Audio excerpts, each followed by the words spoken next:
It's time for Howlers and Growlers. A weekly show from our Arizona Coyotes writing pack, bringing you the latest news, rumors, trades, player grades, prospects, and much more.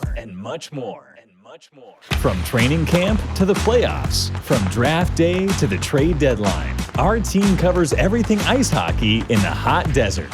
So sit back, grab your favorite cold beverage, and get ready for Howlers and Growlers.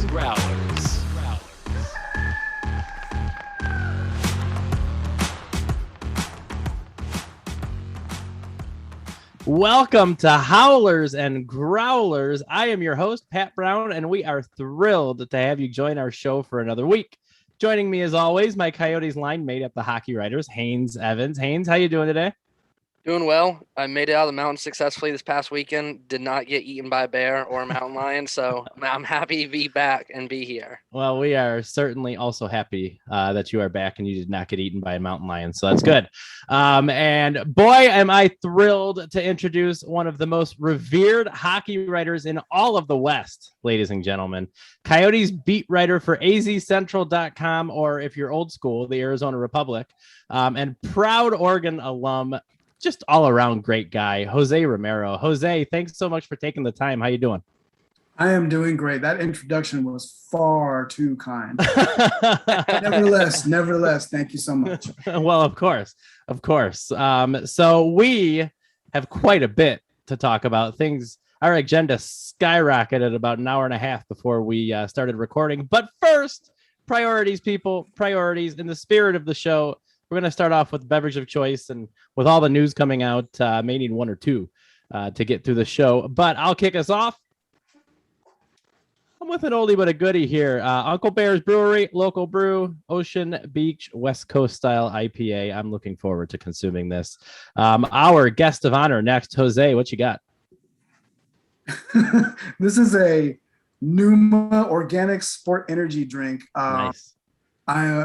I'm not getting the sleep that I need, and the energy is important, especially given this job and the demands it entails, as you know. So going with the all natural sport energy drink.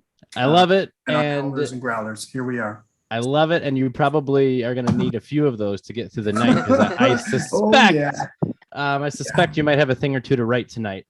Haynes, what are you rocking today?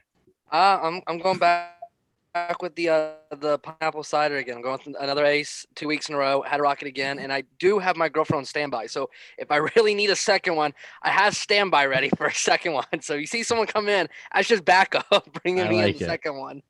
I like it. So, well then, let's get right to it, because as we've alluded to, there was some breaking news. About an hour and a half ago. We are taping. It's Wednesday night, and Katie Strang from The Athletic reported just tonight that unpaid arena charges and back taxes totaling roughly $1.3 million. The team has until December 20th to pay that, or they may be locked out of Gila River Arena.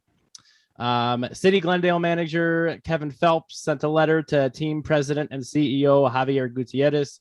Jose, I believe you can actually validate that. I think you guys saw the letter that was sent, so we'll kick it over to you in just a moment. But the long and the short of it, with all of the rumors that have been swirling lately, we were going to talk about anyways the Forbes article last week, basically indicating that the team was for sale, which the team later refuted. And now this. So what do we make of it? And Jose, we're going to swing it over to you first, because I know this is all new and it really just broke, but you guys have already been able to verify the letter and got a hold of that from Glendale. Yeah. So there's two things here. There's two ways you can look at this. Is the city of Glendale bluffing, I guess, say? And why haven't the Coyotes just paid back the money that they apparently owe?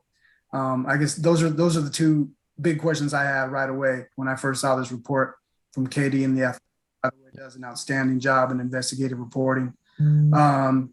So, that's kind of the crux of the matter here. And, back in August, the city of Glendale issued a letter saying, we're done negotiating with you Coyotes for a lease. The lease had been sort of year to year with the arena. Both parties wanted something more multi-year, and the Coyotes' thinking was, let's just get something done so that we have time to build our new arena in Tempe, which is still on the table, still not approved, by the way. And so they were looking for a short-term solution that never really came to pass to the satisfaction of the city of Glendale. And at that point, city manager Kevin Phelps, who is also quoted, or who also wrote this letter tonight, this story, said, we're done. We're, at the end of this season, we're pulling the plug. You guys have to find somewhere else to play. So that's kind of the backdrop of all of this. Now we have fresh news tonight saying the city wants to lock the Coyotes out of the arena on December 20 if they don't pay the money that they're owed. So that money that's owed has always been sort of the knock of everything here. That's been the backbone of the root of some of the evils here, if you could, so to speak. And then beyond that, just a general disdain on both parties for each other. It's just gotten old. And look, the Coyotes are trying to figure out a solution. I mean, they put down a proposal for the land in Tempe. They're certainly looking at venues in the Valley for somewhere else to play in the interim, but no announcement made yet there. So this is really just putting the onus on the Coyotes, saying, make a move, do something, and it just kind of pushed up the timetable here. It looks like the city is really, really just fed up with it all. Yeah. And I mean, I don't mean to speculate because everything just broke, an hour and a half ago, and there's going to be plenty to be said by all parties. But part of me can't help but wonder if Glendale's just maybe fighting a little dirty by potentially, engaging the Athletic, leaking this, and maybe showing Tempe, hey, guess what? We haven't been paid. Buyer beware. Not buyer necessarily, but So again, I don't mean to speculate. And Jose, I know you're going to have probably a bunch to say in some posts, articles tonight or tomorrow, but I'm just curious, do you think maybe Glendale could potentially just be fighting dirty? Because like you said, there's been some, to say some discord between the two would be putting it mildly. Yeah, I mean, there's certainly, you have to look at it in that way. I mean, you have to think, what is the rush? I mean, you have a tenant in the Coyotes who's going to bring revenue to the city when at all their home games. So why are they in such a rush to pull the plug to get them out of there? And I think from the Coyotes' perspective, they're looking at it like, well, hey, we're trying to get something done on our end so that we can leave your precious building, have our own thing. And they have to have a place to play. It has to be to NHL standards, sure, attendance-wise or capacity-wise. So all of those things are kind of at work. I do think your point's valid there, Pat. But I think it's just there's so much kind of, what's the word here? Water under the bridge, not water under the bridge, but the opposite. The bridge is falling. so many bridges that have been broken here. I think it's just kind of too late to turn back. And now Glendale is just really turning up the pressure on the stove here. Yep. Makes sense. And Haynes, we certainly don't want to leave you out of the discussion. So your perspective, especially kind of from afar, and I mean, it has been turmoil for a long time with the Coyotes. If you're a fan, you deal with relocation rumors almost annually since they've got here in '96. So, Haynes, as a fan, especially from afar, what do you take from this? What kind of feeling does this give you, and how do you feel about it? Yeah, for once, I have a tough act to follow up here on Jose. He said everything I want to say about it, and the thing you say about the relocation, I think to Craig Morgan's joke of relocation rumor 3,200, yada, yada, yada, whatever. This is something this team has faced every year since they've come to Arizona. Maybe not in the beginning, but certainly in the last 15 years, it's been something every year that's been brought up of this team moving. This team needs to be relocated somewhere. Someone needs to buy them and sell them to Houston, to Quebec City, wherever the case be. And, not being there in person, but being able to watch it from afar has been one really struggling to do, just because first to say you're a Coyotes fan, sound kind of people look at you going, why do you pull for someone in the West? But then for the people I am friends with, they're hockey fans, you constantly hear from them, well, they just need to sell that team. It needs to be moved. And it's tough to watch from afar because, I don't know all the inside like y'all do. And I try to learn. I'm honestly learning from y'all more tonight than I probably would have learned in the next 3 days. And, this is definitely, I wouldn't say super concerning, but it is definitely concerning at the same time. I mean, Sure.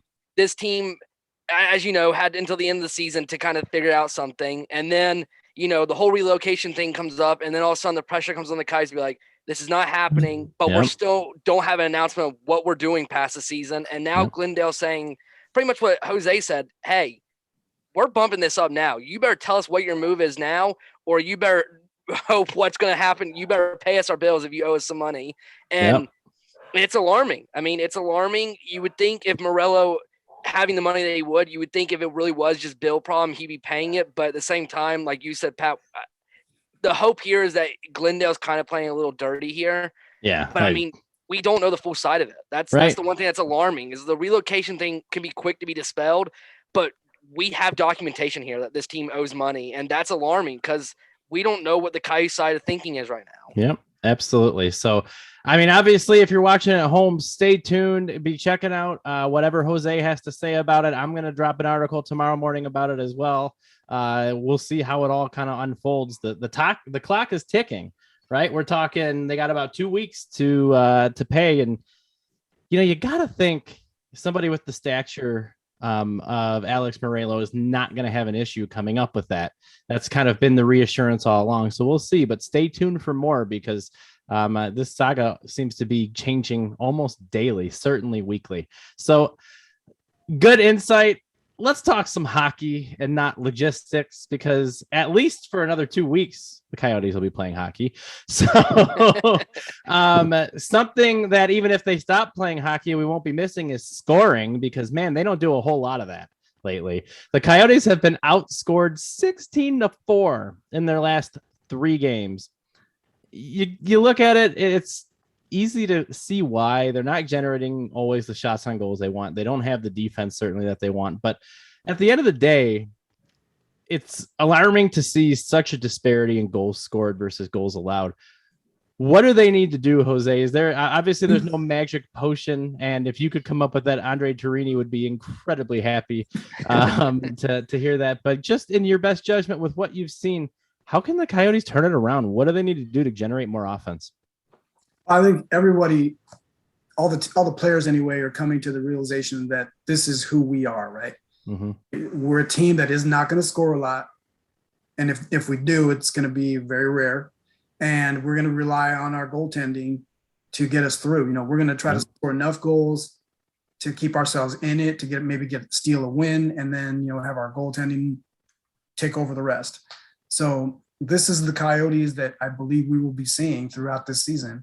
And I did ask after the game on Monday against Dallas, I asked Andre Torini about the power play, and the response I got was, if you might have seen the video of his response, but it was, he started that response by calling me by my first name. So there was a little bit of, there was some angst, some tension behind that response, and I could hear it in his voice. Mm-hmm. The point that he made was, we're not drawing penalties. We're hardly getting any power plays. He said we're getting 1 a game. They're actually getting more like 2 average over this stretch here. But when you're not when you're not getting penalties and you're not going on the power play, then the chances to score are a lot more, they're reduced. Yeah. This team just isn't strong enough on the 5-on-5 to have a lot of output in scoring. So that's kind of where we are. I think it's just something that, fans have learned to, or will have to learn to accept this. Yep. And if the scoring goes up, well, who's to say that it will, it won't, but it's probably going to be something temporary. Sure. Yeah. Yeah. And all season. I mean, case in point, right? I love that you brought up the power play. I did hear that answer and your name. Even my wife heard your name. It's like, oh, Jose. And it's a good question, Jose, because at the end of the day, their power play percentage right now is 11.86%, obviously dead last. And I don't care if you're not getting enough power play opportunities. You're still, when you are, you're only converting 11% of the time, almost 12% of the time. And that's alarming. They have not scored a power play goal since they went 2 for 2 on the power play in a 3-2 win over St. Louis on November 16th. We're coming on a month since they've scored a power play goal. So I think a very valid question, and sometimes it's not an easy answer. Haynes, I want to swing it over to you since we're talking power play a little bit here. Is there even a sense of excitement anymore when the Coyotes get the man advantage? Because I'll tell you, it was a disaster a few games ago when they were trailing by 1. They went on the power play, and 10 seconds after the penalty ended, they ended up being down by 3 because they gave up a shorthanded goal and then a breakaway goal 5 seconds after the penalty expired. So, Haynes, what do you make of the power play? It's not good. I mean, I'll be blatantly obvious here. It's not good. I mean, this team, it's penalty kill. Beginning of the season was horrendous. They got the penalty kill under control there for a bit when they were kind of turning the page and finding themselves as a team, but it's just gone back to not being good again. I mean, this team, like Jose said, like you said, this team is not a built team to win games, but Right. to see this team struggling as bad as they are they have the weapons still in Chikrin and Krause and Keller. I mean, they still have these weapons that they can score, and they're not capitalizing on these chances. I mean, you talk about at least scoring 1 power play goal every game, every 2 games. That's a big difference than a goal without a month without a power play goal. And not only that, but the face-offs as well as not helping. I mean, you're looking at a team who, based off of what I've looked into research-wise, this team is losing most of the time, most games they're playing, they're losing the face-off draw bad. I mean, I'm looking at stats after games. I mean, this team is maybe like 30-40% most games in the face-off circle. They're not winning draws, and that doesn't help on power plays. When you have moments to turn the momentum and you can't win the face-off and keep the puck in the zone working around, you're not going to generate anything. Absolutely. Well, but quick shout out to Barrett Hayton. I don't have the exact percentage. Yes, he's been very good this season. He's my boy in the face-off. Yes, he's been very good this year. I want to throw him out there too. I forgot about that. He's been very solid this year. However, when he takes a penalty and he's not out there to take the draw, look out. Well, this has been a fairly depressing episode to this point, but we've got some good stuff just on the other side of the break. Let's take a quick time out. Please, at home, give us a like, hit subscribe, comment. Thank you so much for watching. Make sure you check out all the other shows on the Hockey Writers Network. We've got Sabres Scoop, the Hockey Writers Grind Line, Chicks and Sticks, What's Cracking, Prospect Corner. The list goes on and on and on. Follow us on Twitter. Subscribe to the morning newsletter, Morning Skate. We've got our own Discord channel. Basically, however you want to get your hockey news, we've got you covered. On Twitter, at Howlers THW. Make sure to give Jose a follow as well, at Romero Jose M. Thank you for watching. We love it. We wouldn't be doing this without you. And just so grateful you keep coming back every week. So let's get to some happy topics. Threw a question out there on Twitter the other day just to see, Jose, who might have some questions. And the first one actually came specifically for you. And I'm actually really curious about it as well. I think it's a really good question. So Stathead Grandy asks, Jose, what has been your most enjoyable part of covering Coyotes hockey? Most enjoyable part. I always look at it as just, I'm the guy who every day says to himself, I can't believe they pay me to do this. So Sure. like just, and that goes for writing about sports in general. I mean, I've been a sports fan since I was a young kid, as far back as I can remember. So that's overall overriding everything. That's the best part. As far as the Coyotes, it's the people, man. It's just it's the people with the team. It's the front office people. It's the guys in the press box, man. It's just when you are surrounded by people who are just, friendly, kind, respectful. I mean, that just makes all the difference. And, the fans are great too. I mean, they're willing to engage. Yeah.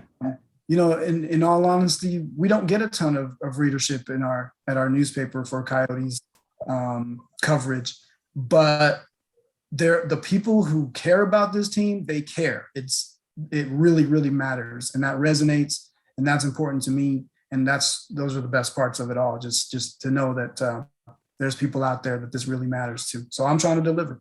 And to your credit as well, you are one of those people in the press box who's friendly and just great to be around. I'm still a newbie in the press box and feel incredibly lucky to be up there with you. And you've been super welcoming since day one. You are part of that culture as well, and it's super cool. So I can echo what you say in that sentiment, and obviously don't have anywhere near the experience you do. But at the same time, I think that's super cool and appreciate you sharing that insight. So, all right. The other question we got on Twitter, and this is a little more general. So Jose, we'll start with you, but I'm going to open it up to Haynes as well. Dale Monig, Dale, you are awesome on Twitter as well. I really enjoy interacting with you. Thanks for watching. Thanks for, posting and tweeting. We really enjoy interacting with you. And Dale asks, this is a great question. Basically, do the Coyotes send Vejmelka down to Tucson when Hutton comes back? What do they do with their goalie situation with, obviously Wedgwood was a big part of it. He maybe tapered off a little bit as of late, but he was a big part of the Coyotes even being able to start to win a game. Veggie has been the feel-good story of the year on the Coyotes. And Carter Hutton was seemingly ready to come back and then placed on the COVID-19 protocol list. So probably not that far from making a return either. So Jose, Penny, for your thoughts, what do the Coyotes do with Vejmelka? All I can really do here is answer a question with a question. I mean, what do you do with, you can't send Veggie. I don't think you can send him down because he's playing well. I mean, stretch there. He had a stretch there where he struggled a little bit. And then they brought in Scott Wedgwood, who kind of took some pressure off of Veggie. And then when Karel came back, in goal, he was lights out. So how do you take the strength of your team, those two players, Wedgwood and Karel Vejmelka, and push that aside, kind of stop that tandem, put a stop to that, and bring back Carter Hutton? That's a question that has to be answered. Now, Carter Hutton was brought in here to be the stabilizing force among the group of young goaltenders. Now you may have that in Scott Wedgwood. Yeah. That's really, really going to be a big decision. And Carter Hutton was not super impressive when he was healthy. Right. Absolutely. So that's really a decision they're going to have to grapple with. Bill Armstrong's going to have to address that one pretty soon, just like you said. Yep. Yeah. For what it's worth, and Haynes, we'll get to your thoughts in just a minute. I think it's a great question. I can't imagine Veggie going down the way he's been playing. Craig Morgan was pretty adamant earlier in the year, and Hutton hasn't been back since, that the Carter Hutton experiment is far from over in Arizona. So you got to think the book isn't closed on him. So maybe, even though it seems odd, maybe Wedgwood's the odd man out. Maybe he gets placed back on waivers, which would make me so sad because his pads haven't even been delivered yet. But maybe Wedgwood ends up being the odd man out and ends up going back on waivers. Just an alternate theory here I'm floating out there with zero basis. And in fact, my beer league GM skills are some of the worst in any league. So don't put too much stock into it. I'm not trying to start rumors, but just a thought. So Haynes, bring us home on this one. What do you do with the Vejmelka Hutton Wedgwood situation? I'm actually glad we brought this up. We just tackled this last night on the Chirpin Yotes podcast. And Grandy, way to get a plug in there. Way to go! I had to. I had Grandy. I got to plug him in there. I got to. Yeah, you know what he did. Yeah, absolutely. Grandy I love it. Is on that pod with us, and he actually has some great thoughts. And I want to give a shout out to him and talk about what he said. He agrees with y'all. He doesn't see Vejmelka going down for the reason that Ivan Prosvetov is your future goaltender. There's no doubt about it. He's the future goaltender of the Coyotes. With Aiden Hill being gone, Darcy Kemper, Antti Ranta, Ivan Prosvetov's your future. And I couldn't see them sending Vejmelka, despite having very, very, very little North American hockey experience, to the AHL to potentially take some of that time away from Prosvetov. But at the same time, I couldn't really see, Carter Hutton going down there. Now, granted, he could go down on a conditioning stint. I mean, this guy hasn't played since Florida back in, when was that? Before November was the last time he played? It was around in October against Florida. Yeah, it's been a while. It's been a while since he's played. I could see him maybe going down. I don't see him staying there, but I could see him going down to go condition some. But, like you said, it is a really good question. Does Scott Wedgwood go back on waivers?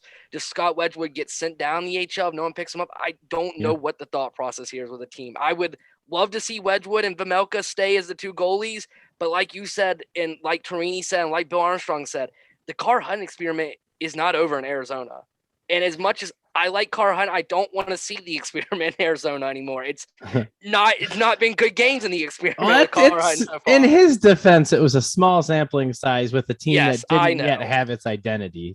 I know that. And I give him credit there. He could come back and really give a spark to the team. But at the same time, from what we've seen from the experiment, the short sampling, I don't know how many fans want to see the sampling come back. That's fair. That's fair. But I mean, fan wants to necessarily dictate what the GM does. Yeah, that's like we're not GMs at the end of the day, but it will be interesting to see what happens. Nevertheless, yeah, you have a really interesting goalie situation about to rise in Arizona, and it's going to be interesting to see who stays, who's going to AHL, or who's saying goodbye to the Coyotes. Yep, and I don't want to lose. So Jose led off with, and we kind of talked about it in previous episodes, what Wedgwood did to stabilize the situation when he got here. It was Vejmelka, Prosvetov, and a catastrophe waiting to happen.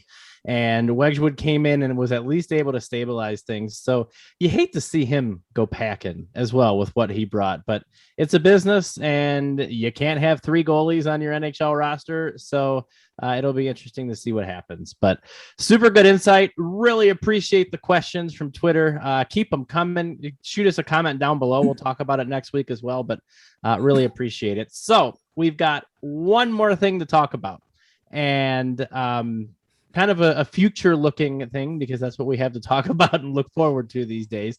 Let's go down on the farm. Let's go to Tucson for a little bit here. Who has impressed you the most with Tucson? And I'm going to toss that low hanging fruit out there. You feel free, obviously, still, if this is your pick, awesome. But we've got Matthias McChelli, who's the obvious pick, old 2019 draft pick, was most recently the AHL's Rookie of the Month last month for November. 14 points in 8 games, including 6 goals, and currently leads Tucson with 18 points overall as well. I'm going to throw out there, don't sleep on JJ Mosier, Giannis Mosier, defenseman. He's second on the team with 12 points in 16 games, and he really had a good rookie camp back over the summer as well. I thought he performed very well, along with he was kind of playing defense on the same line that Gunther was playing offense on. And I thought he played really well. So don't sleep on JJ Mosier either. I think he's having a pretty solid season, but we want to go to the expert right here on this one right away, because Jose, obviously you spend a fair amount of time evaluating Tucson, watching the Roadrunners. Who do you see on this team that could potentially make an impact? Oh, we got a cameo. That was the 8-year-old son who's probably some sort of homework question. I hope it's a homework question. Yeah, he's an inquisitive little guy. Love it. Speaking of inquisitive, yes. Here's the guy for me, and I love the underdogs, man. I love those late round picks who just kind of rise up and put their name on it.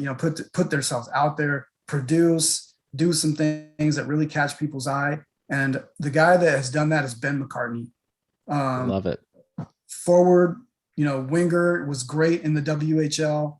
I'm a WHL guy because I grew up in Portland and I watched the Winterhawks. And, that was the league for me when I was coming up watching hockey for the first time. So, he's got to what? He's played in 12 games. He has 8 points. He got a cameo with the Coyotes earlier this season. He really flashed in the rookie development showcase and the camp that they had. Another guy who did that, and this is a 7th round pick. So this was the last pick they made in 2020, was Ben McCartney, and here he is. He spent that year in juniors, and then got a call up at the end of that season to Tucson. Was ticketed for Tucson this season. Yep. And he went there, but what happened, soon after he goes to Tucson, the Coyotes were like, well, hey, we need some help. Ben McCartney was great. Yeah. Last season. Let's bring him up and give him a cameo, see what he's got. Didn't really get a long look at him, obviously, but here's a young guy who looks like he's got a ton of upside, and he's got a chip on his shoulder because how late he was drafted. So exactly. And that's why he's my guy. Yeah, he was fun to watch, like you said, in camp and in his brief stint up in Glendale, if you will. He was fun to watch. So Good stuff. Haynes, bring us home, not only on the topic, but for the evening. Who you got your eye on in Tucson? Yeah, I mean, y'all gave some good ones there. Michelli's been real excellent this season. Moser's looked real good, and McCartney, I was one of my guys there. He's looked real good. But two guys that really kind of stood out to me, and they're not top point getters, but from what I've seen from them from last year and this year and preseason is Yan Yannick, who looked really good last season. That last season showing against the Sharks, and he's looked very good this season in the AHL, and could definitely see more time in the NHL this year.